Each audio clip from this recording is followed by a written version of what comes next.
Welcome to the Asureology Show, a growth hacker's guide to human capital management with your host, Mike Vannoy.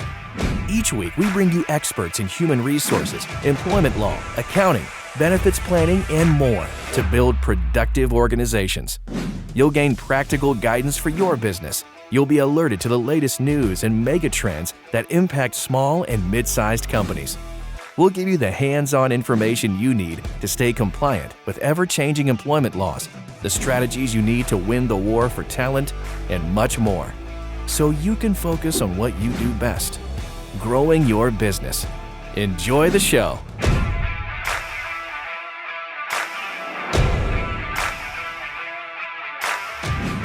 Retention and post-employment tips. Okay, this is number 4 out of a 4-part series where we are unpacking the results from our small business HR survey.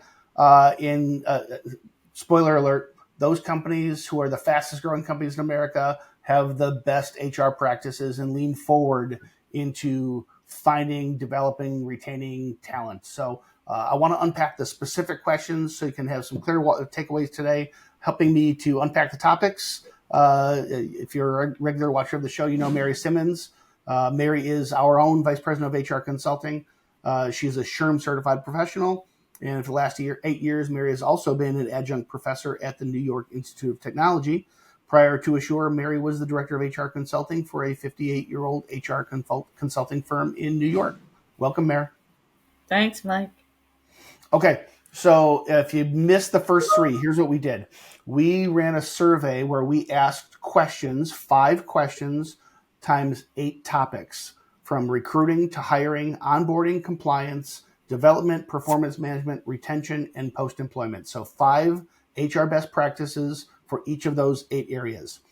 After those 40 questions, we asked one really important question, which is, what best describes you last year? Was it a fast-growing year for you? Did you grow? Was it a flat year, or was it a down year for your business? And so we had over 2,065 people from small businesses respond to the survey. And now we are unpacking and comparing what are the fastest growing companies in America doing versus people who had a flat or down year. And we acknowledge that sometimes you're just in a hot market and you might have great HR practices. You might not have some great HR practices and still grow. Just like you could be a great company, really well run, and because of unfortunate market conditions, you could have a down year. But when you average across 2,065 businesses, the data is crystal clear, and I think normalizes for all that. And I think there are some really, really clear takeaways. So today we're unpacking the last 2 out of 8 topics, retention and post-employment. Are you ready to go, Mare? I'm ready. This is one of my favorites, so let's go. Yeah, retention. Clearly this is an important one.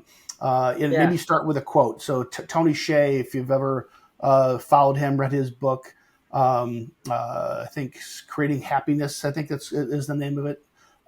He's founded Zappos, what started out as shoes, then clothing, and then got bought by Amazon. Great culture guy. He said businesses often forget about the culture, and ultimately they suffer for it because you can't deliver good service from unhappy employees. Couldn't be more accurate. So one of the key tactics, I think best practices in HR, is to survey your own employees to test and assess their level of enthusiasm and engagement for the job. So we asked that question, and it turns out that 8 in 10 fast growth companies have surveyed their workforce to assess employee engagement.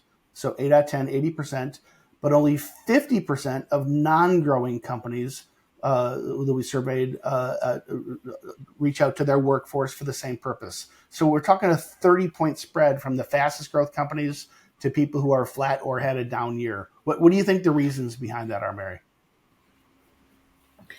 Well, I think that the fast growing companies are, interested in and paying attention to culture, right? And they are focusing on the fact that they want their employees to be engaged. You're not going to be engaged unless you're happy. And oh, by the way, what makes you happy? And so the data is extremely important, right? Because you can't guess at whether your employees are happy or not. And, sometimes when I'm helping an employer, the first thing that I'll say is, well, can you tell me what your culture is? And sometimes they kind of, they look to the sky and they're like, I don't know, it's good. I'm like, okay. Can you give me a little more detail? And do you feel like your employees are happy? And most of the time, Mike, they're going to say yes. Yes, they're happy. And I'm going to, and then my next question is, obviously a pointed one. How do you know they're happy? Yeah, and right. a lot of times they're going to say, well, because they look happy, and I'm like, well, have you surveyed them? Have you spoken to them? And so a lot goes into this data. It's not simply surveying them. When we do employee surveys with the employers that we support, I'm making sure that the questions are hard ones. They're not easy ones.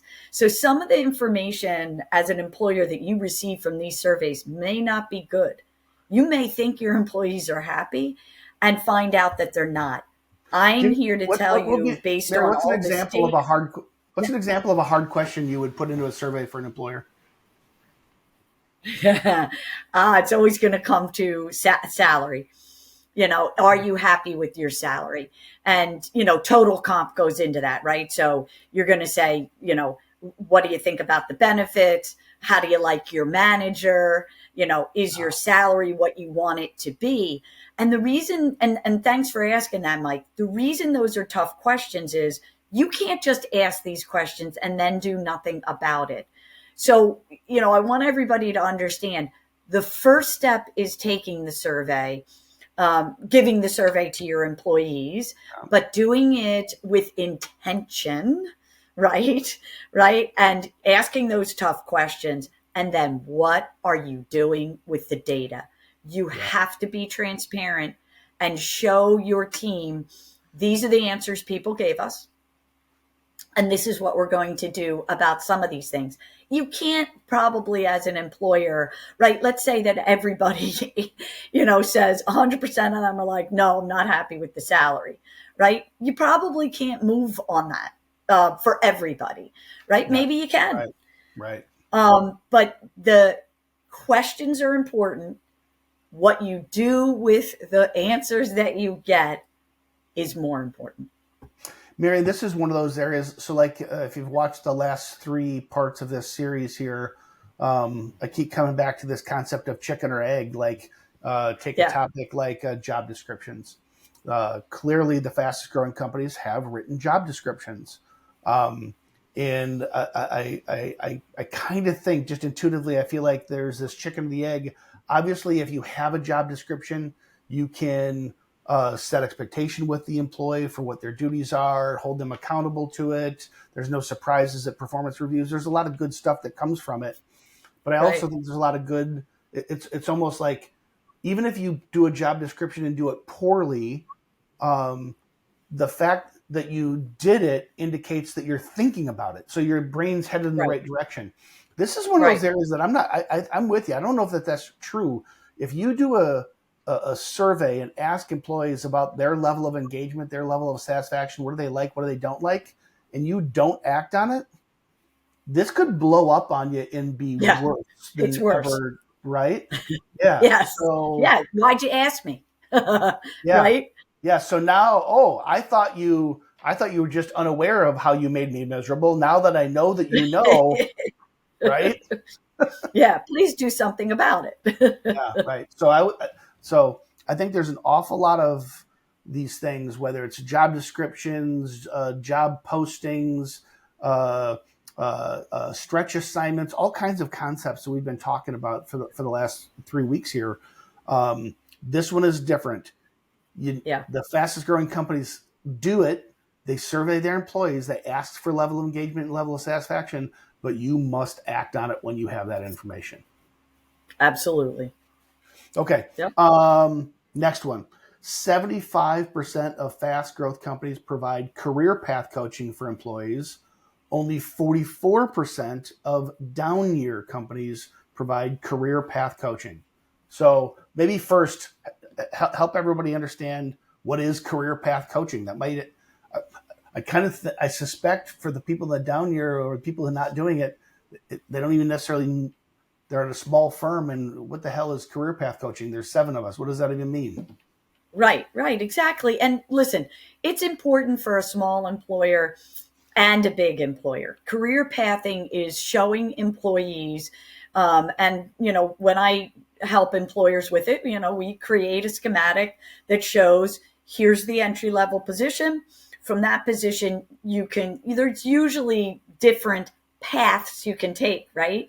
So you can stay in HR, for example, or you could go to training, or you could even go to sales, right? So it's important to show different paths. And even, let's just take a small company. I'm thinking of this bagel store.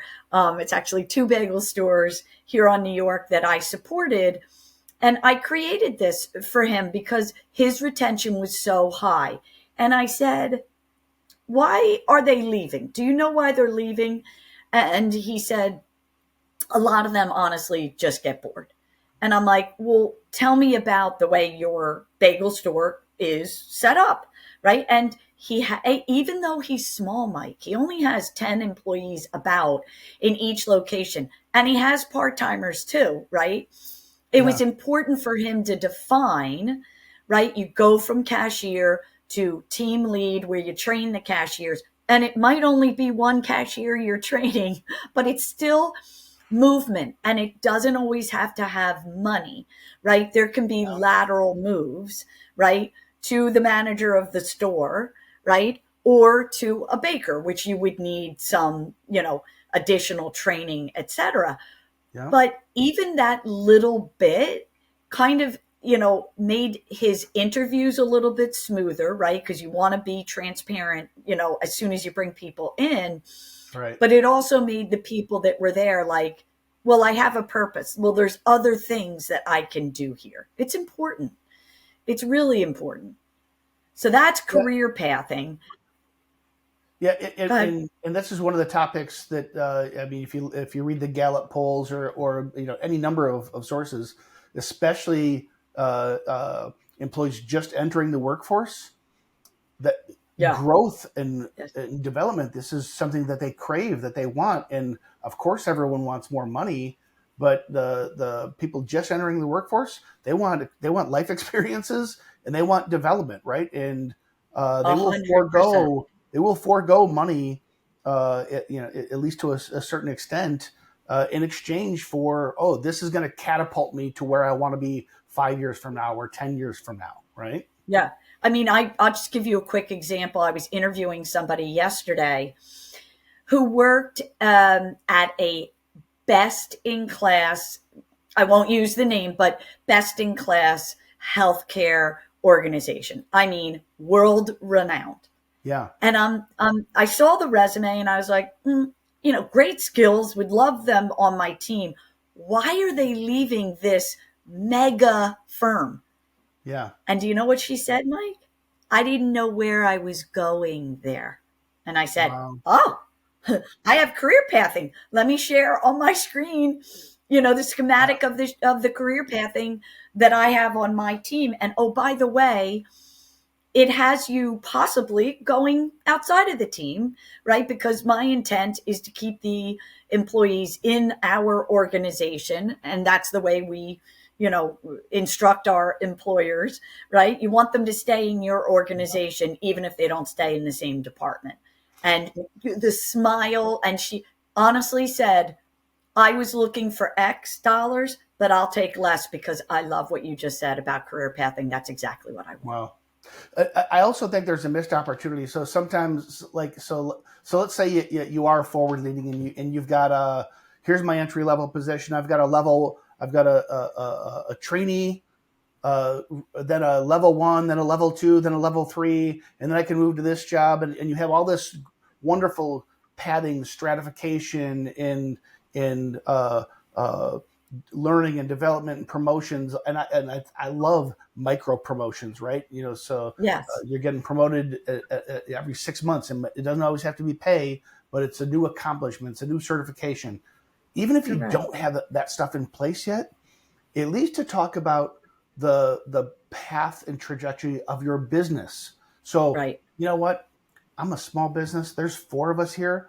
Yeah. So you're going to wear many hats, and I don't have a specific career path. But let me tell you where this business is going. This is my vision, and so I assume that if you want to be an individual contributor and be the most respected and higher level, we're going to have a job like that probably someday. If you want to be Yeah. number 2 and be my COO, if you rise to the challenge and have those skills, you might have that job someday, right? And just paint a picture for the business, and including the uncertainty that comes along with that, right? Yeah. Um, Transparency. yeah, and I think you can get. I know I've done it personally. You interview people. Hey, what's your career path? You know what? This is a newly created position. Here's what I think it's going to look like, but here's where our business is going. So even if that doesn't play out, where do you see yourself fitting in a company that's growing like that? And they'll just tell you, right? Yeah. Yeah. It's Yeah. great. That's all good Okay. stuff. Next topic. What separates fast growing businesses from all other businesses surveyed? We found the fastest growing businesses are nearly 20% more likely to have an employee recognition program compared with other companies. So a 20-point spread by having employee recognition programs. What's your experience in helping, because this is what you do every day. You help small businesses implement programs like that. Yeah, and let me give you another example. So we had a manufacturer, and um, he, the owner was kind of, I don't know, production is down. There's a little bit of infighting, and we dealt with those issues, right? Because you're not going to gloss over those issues, right? If people are arguing, we're on it in a different way. Yeah. But one of the things that we started was a recognition program. And as soon as the words were out of my mouth, Mike, he was like, I don't have any more money. And I was like, okay, how about this? Can we go to Costco, right? Or whatever, a big box store, and just buy a bunch of treats, right? And we did 2 things. So one thing was we put him on one of the rolly carts that he already had in the warehouse, and Yeah. every department took turns, and one person from the department volunteered and walked around at 2:00, right when you start to get a little tired, at 2:00, and gave out treats. So that was the first thing. The second thing that we did was he did when he had an all staff meeting, he asked for the managers to recognize somebody in their department who did something extraordinary. Again, we just bought like a little like ribbon, like first in class. I mean, it Yes. really wasn't a big cost, Yeah. but I'm here to tell you that I got excited by like the smiles on these people's faces. People need to be told they're doing a good job. Yes. Amen. Amen. Money is great. Don't get me wrong, but I do a superstar of the week for my staff meetings, and I suggest that to my employers, and that's all I do. I say that they're a superstar. Obviously, I have a story behind it. What did they do that week to deliver excellence to our clients? And the smiles, the team gets to know each other better. The Yeah. team gets ideas, right? Because, oh, wait, you can do that to deliver excellence to a client. Oh, I'm going to do that next time I have a client to work with. Yes. Or, Yes. so all around recognition is good. It's good for engagement. It's good for retention.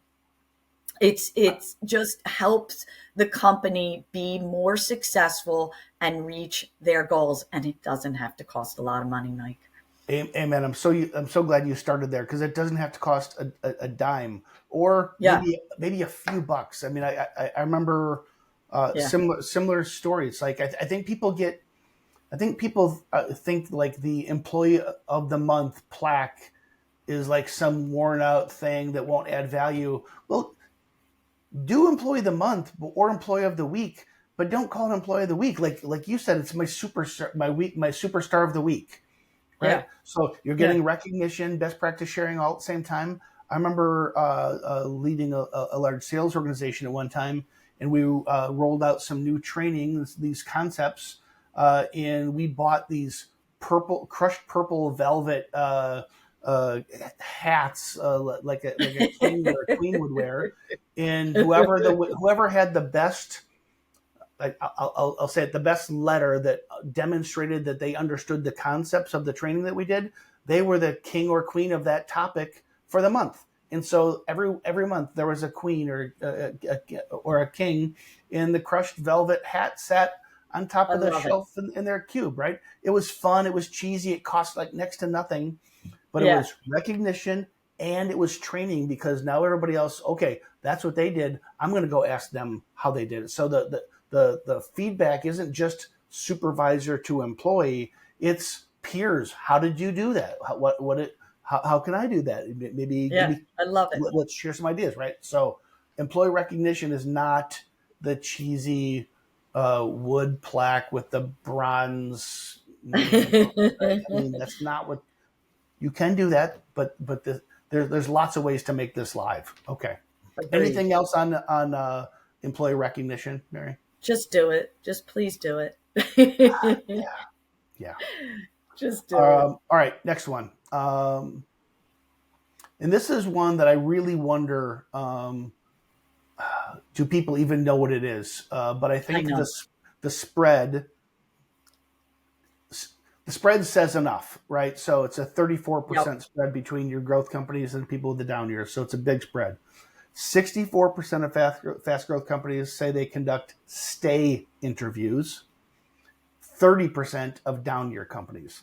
First of all, I'm just going to assume of 2,065 people, maybe not everybody even understood what it is, and certainly they might not have had the exact same perception of what it is, but 34% spread is still huge.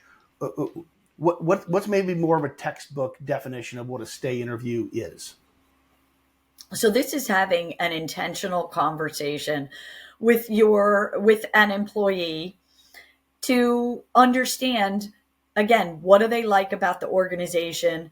What would they change if they could change? We try not to say, what do you like and what don't you like? It's, what would you suggest we change? Right. And having the giving them the opportunity to tell you about those things and affect some change, right? That's a great suggestion, Mike. Let's go ahead and do that. But it's also having the, conversation with that individual. Well, what do you think your career path is? We shared your career path. Where do you see yourself going next? And how can we help you get there? And by the way, if you want to stay in the role you're in, that's okay as well. But let's have that conversation. And what you're trying to do is stop retention. You want to hear if the person is miserable. Yeah, right. You need to know that. And I talked about my chicken egg earlier, like just simply having job descriptions,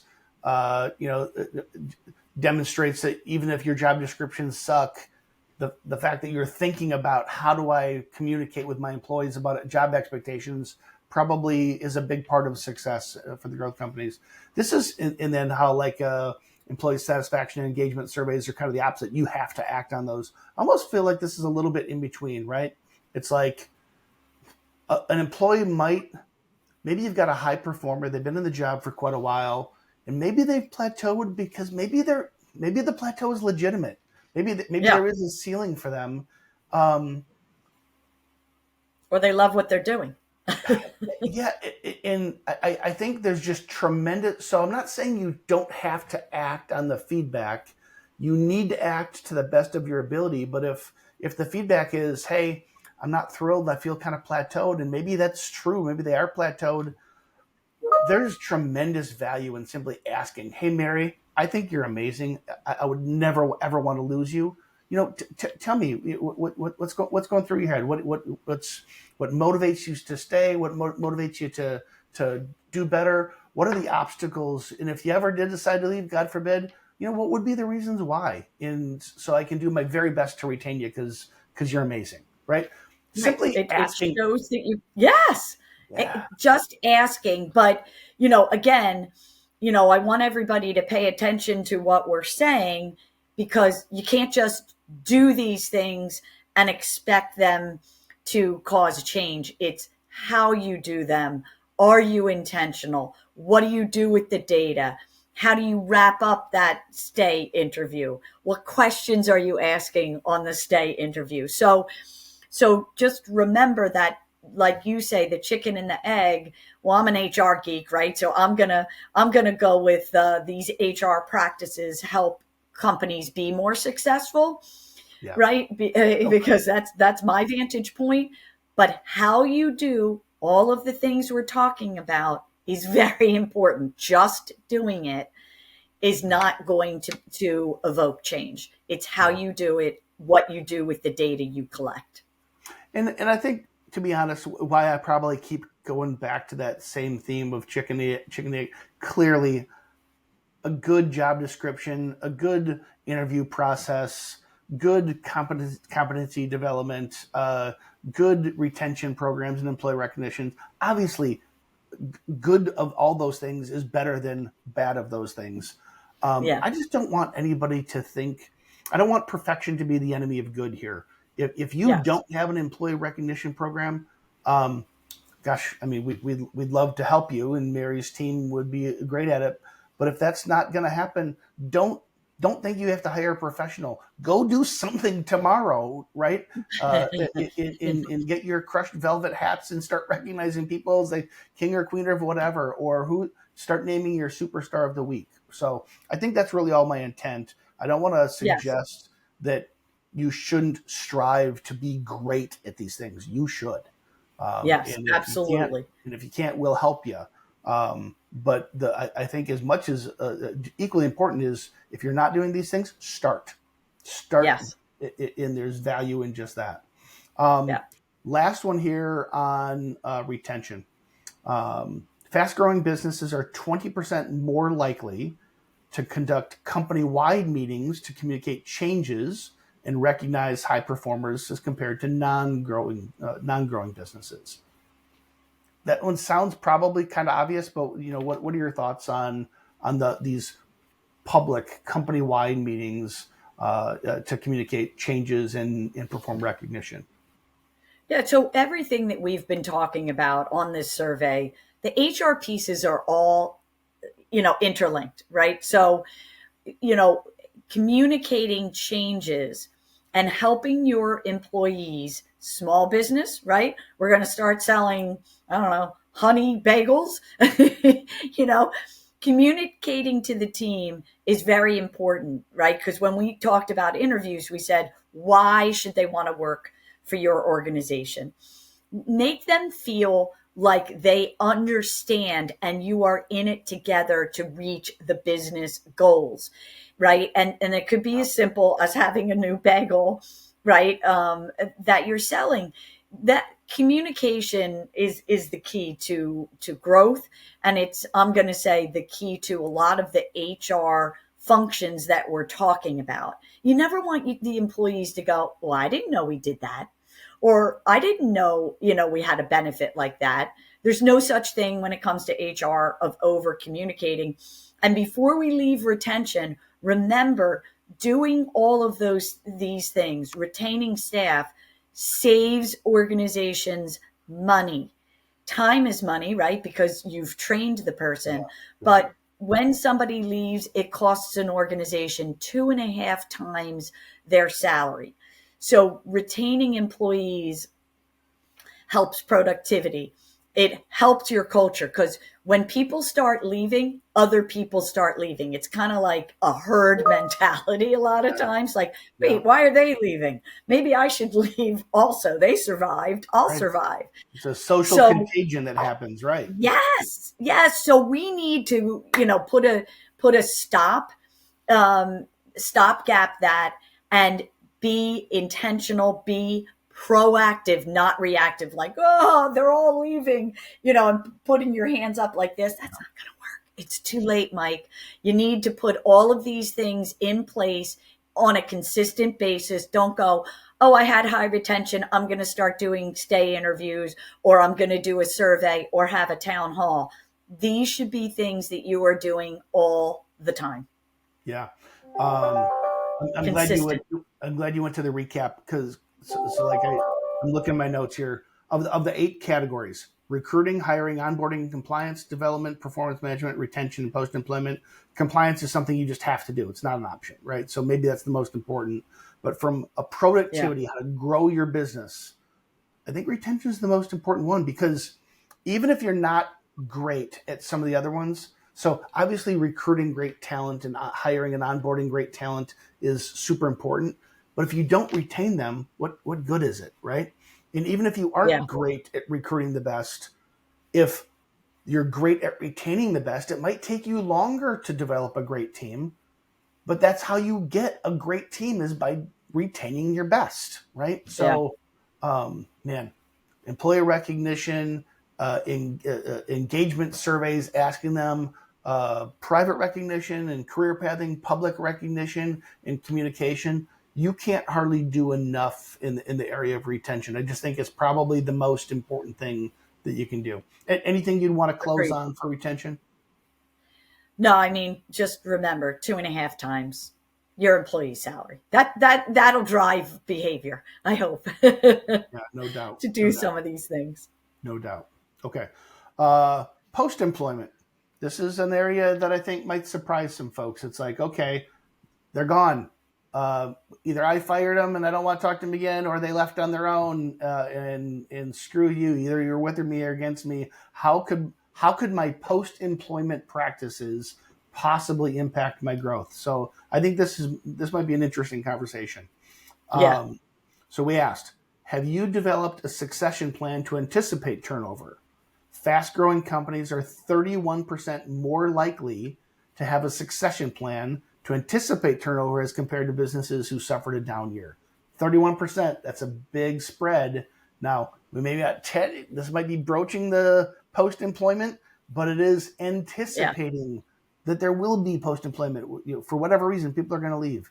What's your insights here of why the succession planning is so important? So succession planning is important for a lot of reasons. Number one, you have to be set up, right, to be able to fill your key positions um, internally if you can, because of all the institutional knowledge that it takes to move up into those key positions, right?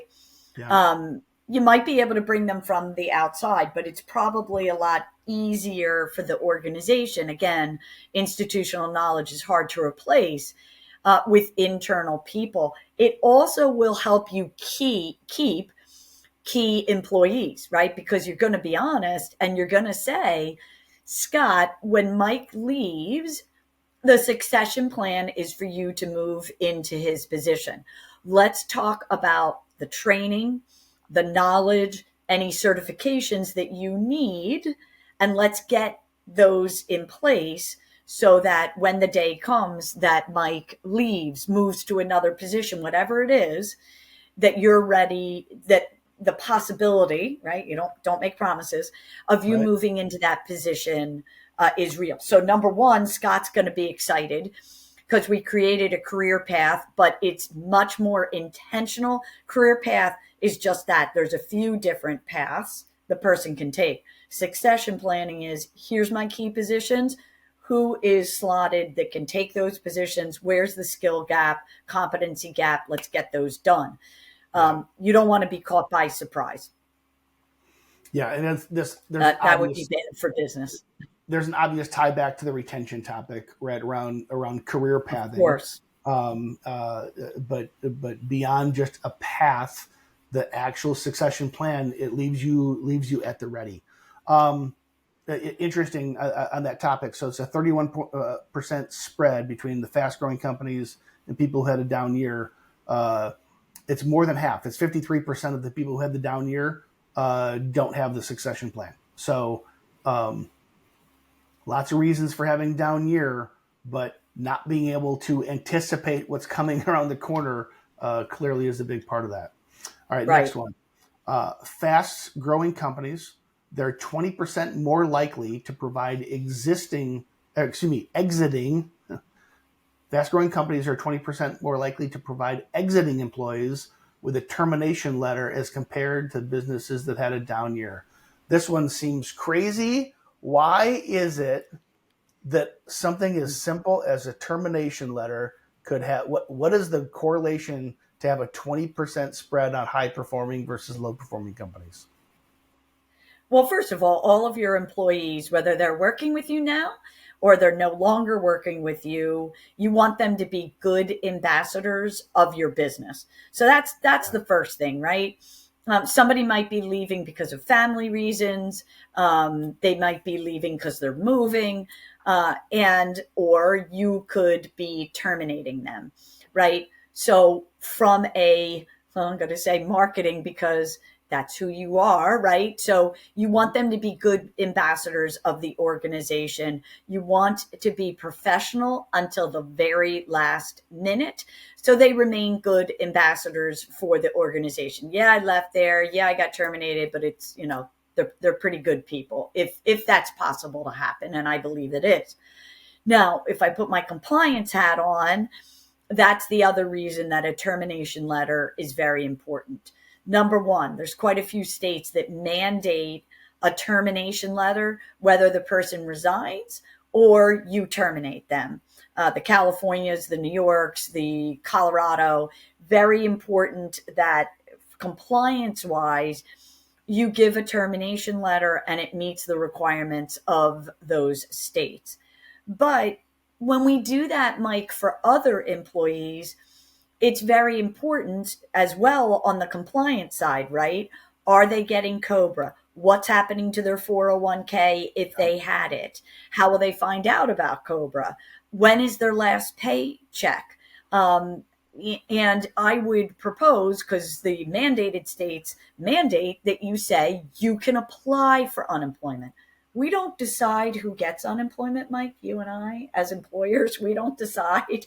The DOL does. So, but we should tell employees they are eligible to apply if, in fact, they are. So, compliance, goodwill, professionalism. I think it's all very important. And in the end, it's going to save you time, right? Because the person's not, where's my 401k? When am I getting my COBRA?